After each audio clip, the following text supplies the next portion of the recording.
Now everybody knows who Sophie Cunningham is. Everybody wants a piece of Sophie Cunningham.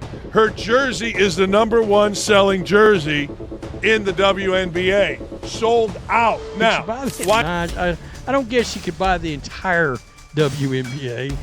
One shirt, one post, one player. That's all it took to flip the WNBA upside down. Sophie Cunningham didn't just wear an Arbys shirt. She wore a revolution. We know somebody that has gotten ridiculously popular this year with the Indiana Fever. I made a prediction that she was going to be the second most popular player on this team by the end of the year. And then, of course, there was the big incident during the Connecticut Sun game. And by the end of that game, she was known as Caitlin Clark's enforcer. $800,000 in shirt sales in one day. The WNBA couldn't handle it. And now they're scrambling to survive. The league fined her. The fans made her a legend. And now she's being offered a spot in professional wrestling? This isn't just basketball anymore. This is war. It started with a foul no one called. Sophie Cunningham took a hit to the head. No whistle. Then a neck grab. Again, nothing. Fans were furious, but Sophie, she was done being silent. So she posted a TikTok roasting the refs, calling them slow, useless, and blind. It went viral in minutes. 1.3 million views. And the comments, pure chaos. So as you can see after the game, Caitlin Clark and Sophie are both running up to the referee here. They are both so upset, and the referee is just walking away from them. He won't even look at them in the face. He keeps turning. Like, Sophie even went up at one point and is like tapping on his arm. He would not even look at them. You guys, I have watched so much basketball in my lifetime, so much NBA, so much professional basketball. It's comical at times when you see the players after the games talking to the refs, because a lot of them end up knowing each other at a certain point because they've reffed their game so many times. The fact that this referee wouldn't even acknowledge the players. Fans saying what players wouldn't dare say out loud. Instead of owning up, the WNBA slapped Sophie with a $5,000 fine. Their move? Try to silence her. Sophie's move? Turn the fine into a flex. She laughed at the fine, literally laughed, then dropped a bomb. On game night, Sophie walked in wearing the now infamous Arbys shirt. Hot girls eat Arbys. Boom. The internet exploded. It wasn't just funny. It was strategic. Fans were obsessed. Arbys' official account called her an unapologetic queen.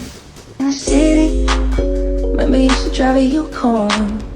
Pick up whenever you call. In the parking lot in Tucson, like, are you with me? In the phantom with the roof. Comments flooded in, "This is iconic." Sophie just ended the WNBA with a t-shirt. Within hours, the shirt sold out across every state.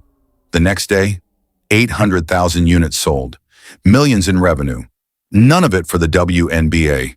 The league tried to bury her. She turned it into the greatest marketing move in women's sports history.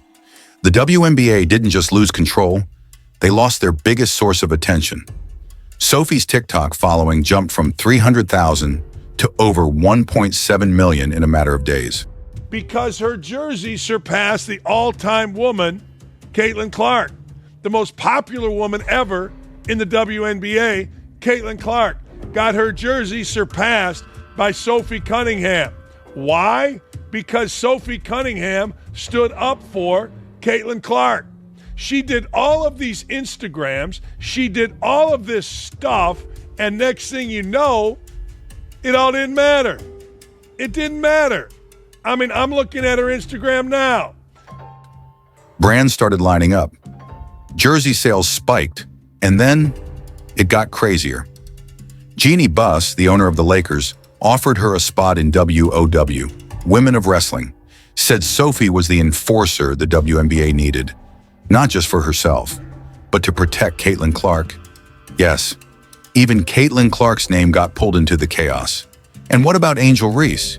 She reposted the Arbys clip with a fire emoji and a caption that said, "They scared of real ones." So here's the truth the WNBA doesn't want to admit. They created this monster. Instead of improving officiating, they fine players. Instead of listening to stars, they punish them. And Sophie, she's become the face of the rebellion.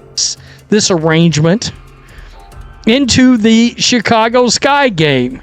Of course, the Indiana Fever, I would like to say beat the brakes off the Sky, but really it felt like they underachieved a good bit yesterday with so many Sky members being out of the lineup. But nonetheless, she came walking in to the arena yesterday wearing that. There she is right there. Let's just bring this up over at Tater Report. There she is right there. Hot Girls Eat Arby's. I can only imagine, and I have no idea.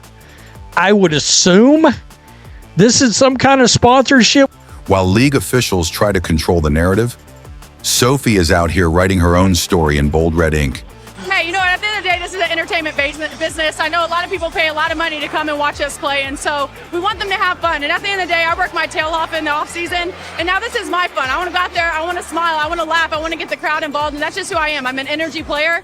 And at the end of the day, I'm going to do whatever the team needs. But when you get this building popping, it's really hard to play You're going here. to play on national television every game. That helps your brand.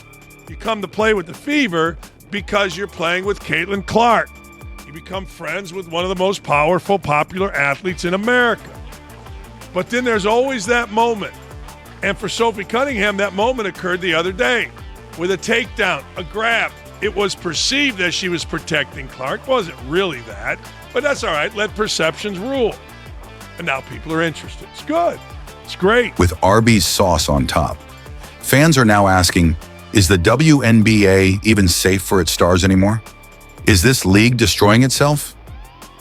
They call me, and so it's just trying to make everyone match and make sure we're all just having good vibes, right? You know, the seasons has a bunch of highs and lows, and so just trying to keep a level head on everyone. But I also think that we get to play basketball for a living, and that's super fun. So sometimes you just need a good perspective of like, hey, we're in the grind right now, and it feels hard, but at the end of the day, we get to dribble a ball for a living, so we got to be grateful for that. Sophie proved that authenticity beats control, that speaking out beats staying silent, and that a fine means nothing when the people are behind you.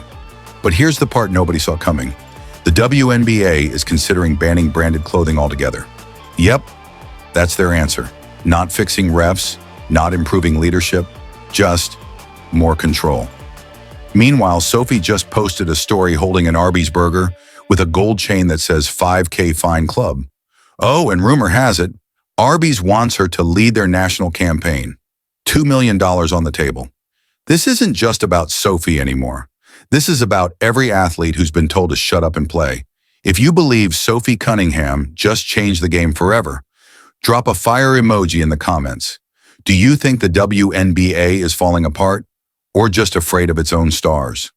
Don't forget to like, subscribe, and hit that bell because we're not done yet. Next episode, the inside story of how Caitlin Clark almost left the league over league politics.